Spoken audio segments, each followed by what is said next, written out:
मणिपुर के एक छोटे से गांव में टुनटुनी चिड़िया अपने पति टुन्नू चिड़ा और अपनी बेटी सुनहरी चिड़िया के साथ रहती थी। उसका पति टुन्नू चिड़ा दिन भर घर में पड़ा रहता था। वो नशेड़ी था। बस वो दिन रात नशा करके टुनटुनी से झगड़ा किया करता था।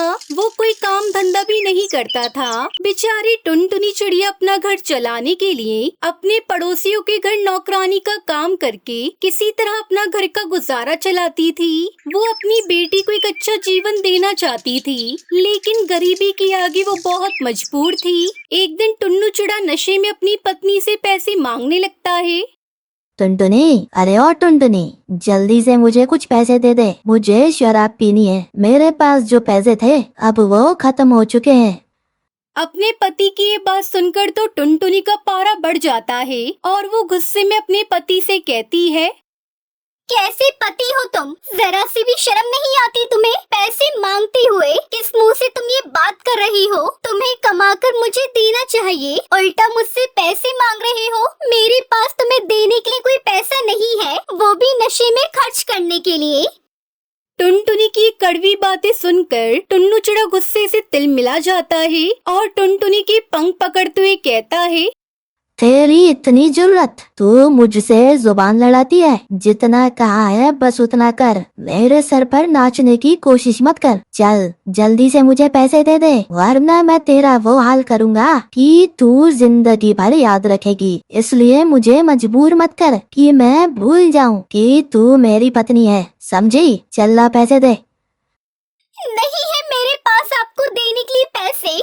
जितने भी पैसे बचे थे वो मैंने सुनहरी की स्कूल की फीस जमा कर दी, इसलिए छोड़िए मुझे।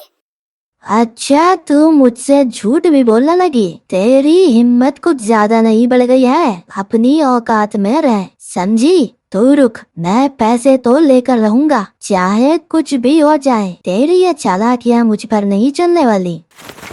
ये कहकर टुन्नू चिड़ा जबरदस्ती टुनटुनी से जमा किए हुए पैसे छीनकर शराब पीने चला जाता है। बेचारी बेबस टुनटुनी चिड़िया बस रोती रह जाती है। वहीं उसकी बेटी सुनहरी चिड़िया भूख से तड़प रही थी।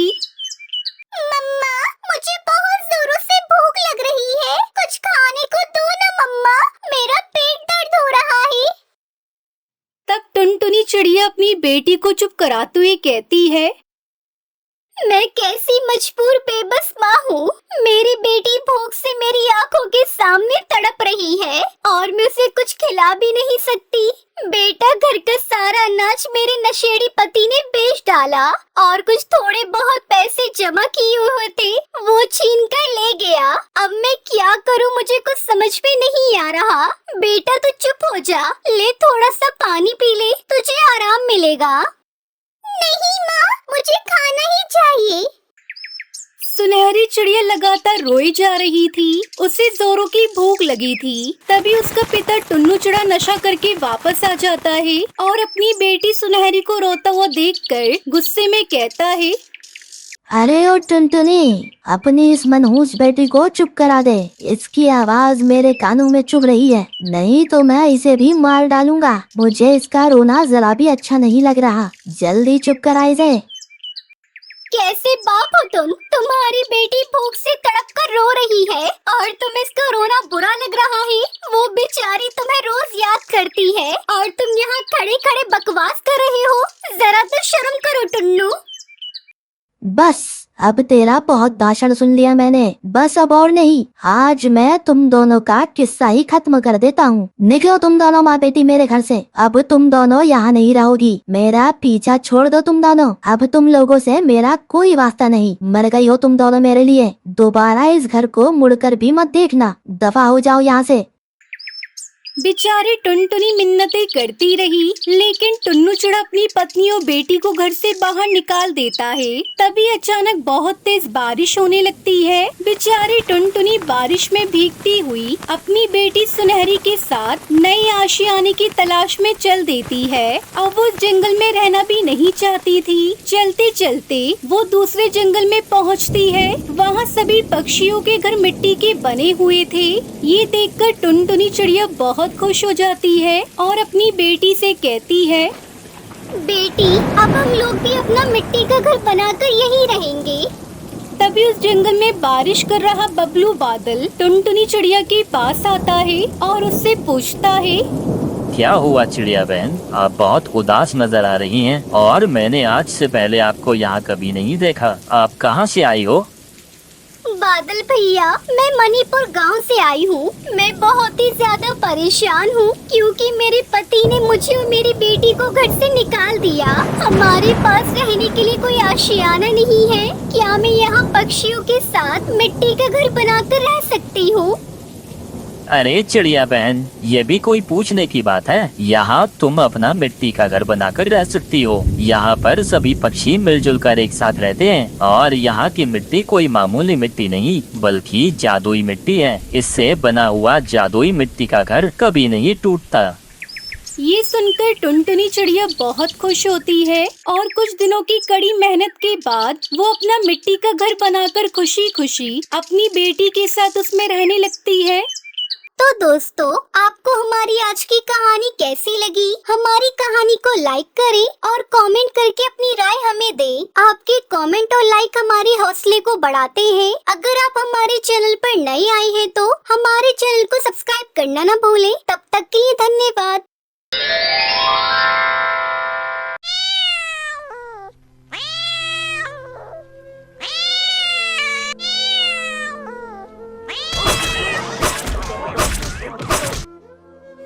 सुंदरवन जंगल में टुनटुनी चिड़िया अपनी बेटी के साथ एक पेड़ पर रहती थी। जंगल में भीषण गर्मी पड़ रही थी। मम्मा मम्मा, बहुत गर्मी लग रही है। बारिश कब होगी?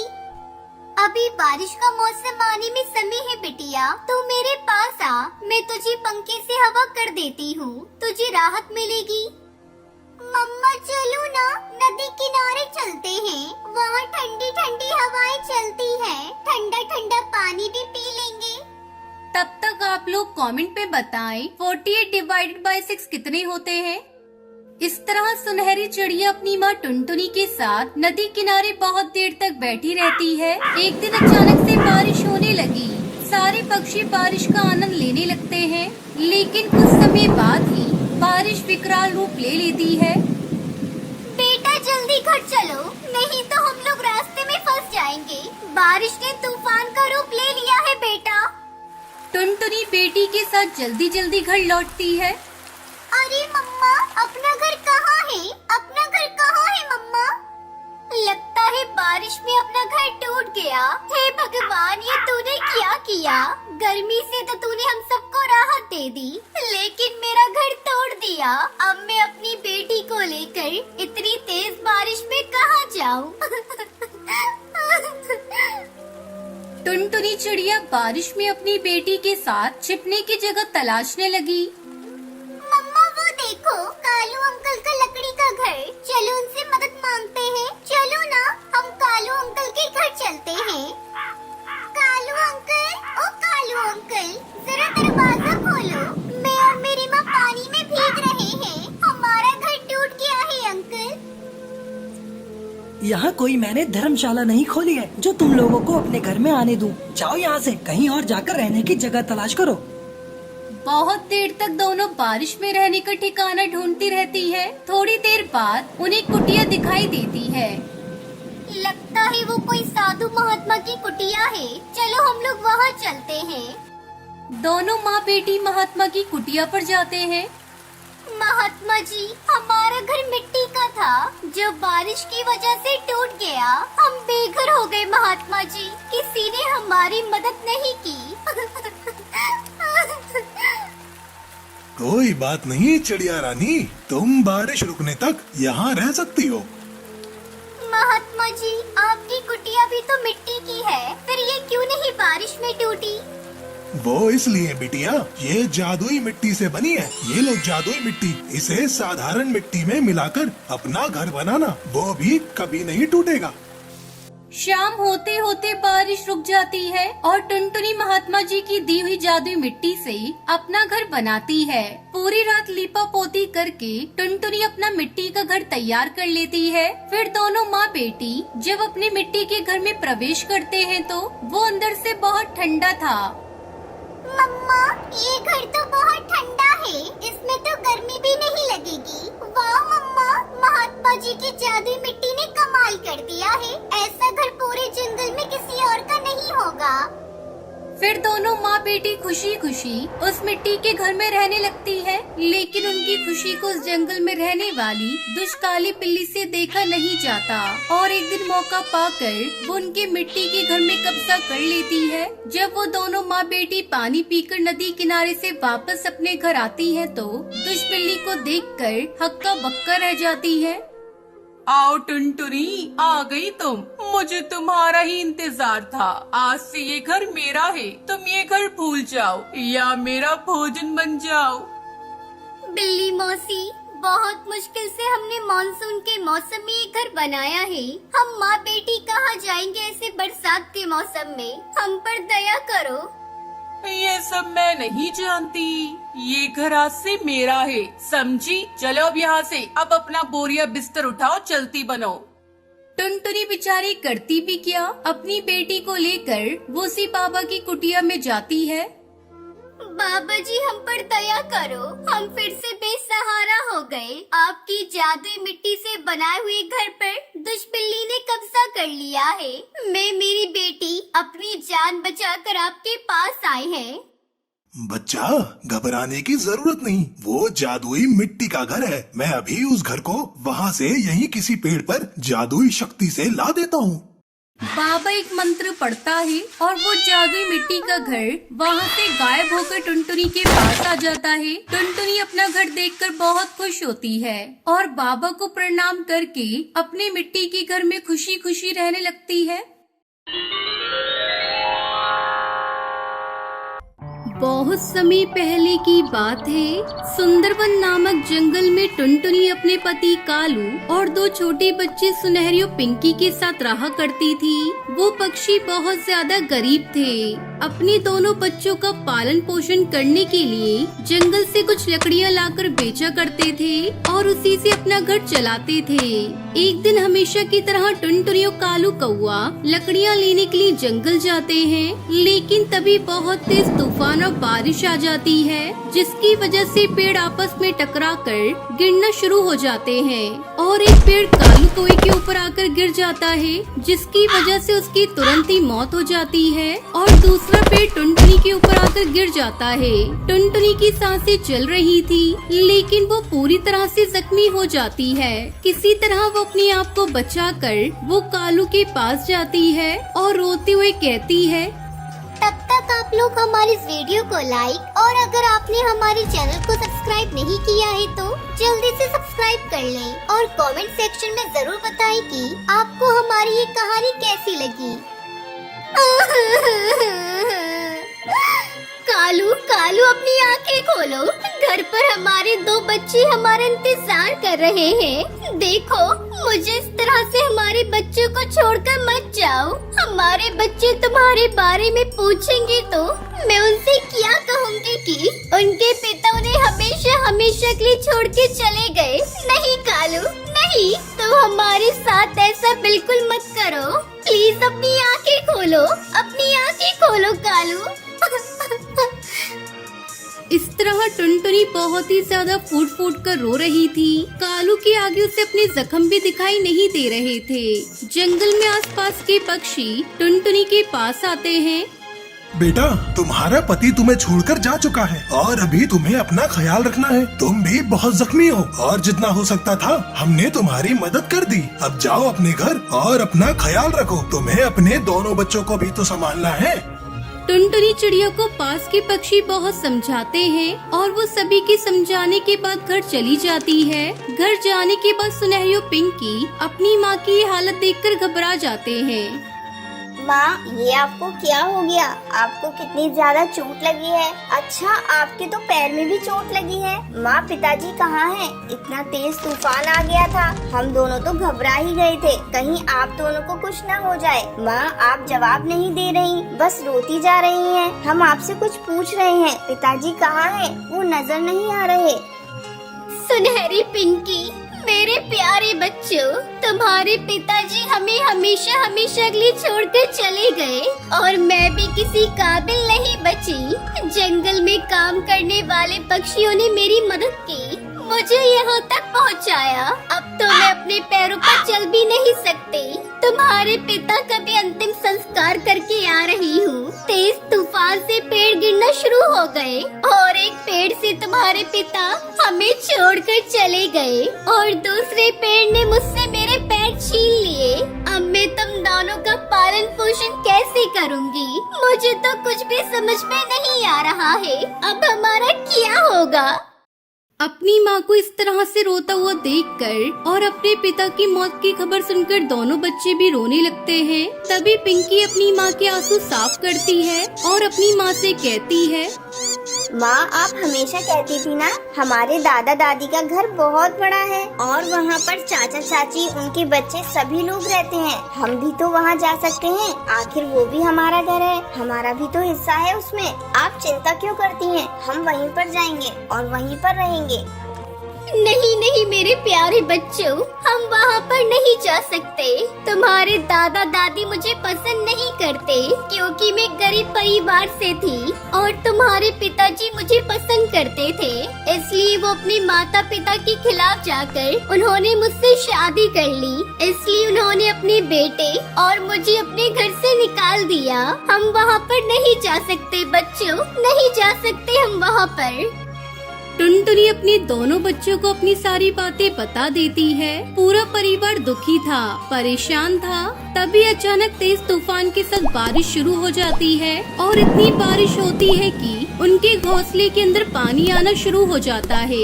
ये देखकर टुनटुनी और भी ज्यादा घबरा जाती है कि अब वो कहाँ जाएगी। जब टुनटुनी को कोई और सहारा नजर नहीं आता तो उसे मजबूरी में अपने ससुराल जाने का फैसला करना पड़ता है। टुनटुनी अपने दोनों बच्चों के साथ अपने ससुराल पहुंच जाती है और वो वहां जाकर अपनी सास को अपनी आप बीती बताती है। तभी टुनटुनी की सास कहती है, मनहूस करमजली, मेरे बेटे को तो मुझसे छीन लिया। उसके बाद जब मेरा बेटा इस दुनिया में नहीं रहा तो अपना हिस्सा लेने आ गई इस घर में। अपाहिज चिड़िया, तुझे और तेरे दोनों बच्चों को इस घर में जगह नहीं दूंगी। चली जा यहाँ से। मेरे बेटे को तो खा गई है, क्या अब हमें भी खाने आई है? निकल जा यहाँ से, हम तुझे यहाँ पर जगह नहीं देंगे।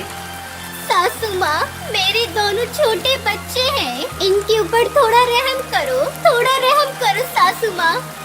ना मैं तुझ पर रहम करूंगी और ना ही तेरे इन दोनों छोटे बच्चों के ऊपर रहम करूंगी। निकल जा यहाँ से। और मैंने कोई अनाथ आश्रम नहीं खोल के रखा जो मैं तुझे अपने घर में रहने की अनुमति दूं। जा यहाँ से, बाढ़ में डूबकर तू भी मर जा।